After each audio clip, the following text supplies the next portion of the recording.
என் பிள்ளையே, நீ 6 நாள் விரதம் முடிச்சது ஒரு சாதாரண விஷயம் இல்லை. அந்த 6 நாட்கள் நீ உன் மனசை, உன் உயிரை என் பாதத்தில் வச்சிருந்தாய். உனக்கு யாரும் தெரியாம நீ தாங்கின துயரம், அந்த நொடி ஒவ்வொன்றையும் நான் பார்த்தேன். உன் இதயத்தில் நீ சொல்லாம போன பிரார்த்தனை, அது என் காதுக்கு வந்துச்சு பிள்ளையே. நீ விரதம் முடிச்ச அந்த தருணத்திலேயே உன் வாழ்க்கை மாற ஆரம்பிச்சிருச்சு. இப்போ இருந்து நீ பார்த்தது, நீ கனவுல பார்த்தது, அது ஒன்றாக ஒன்று உன் கைக்கு வரப்போகுது. நம்பிக்கையை இழக்காத. உன் தியாகம், உன் நம்பிக்கை, அதுதான் உன் வழி. உன்னை கீழே இழுக்க முயற்சிக்கிறவங்க நாளைக்கு உன்னை பார்த்து வியக்க போறாங்க. நீ வலிமையானவன் பிள்ளை. நீ வேலவனோட பிள்ளை. நீ விழுந்தாலும் நான் பிடிச்சு நிறுத்தேன்.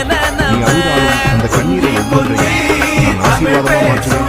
நீ இப்போ சிரிச்சுக்கோ பிள்ளையே. உன் சஷ்டி வேதம் முடிச்ச, அது உன் வாழ்க்கை புதுசா தொடங்க.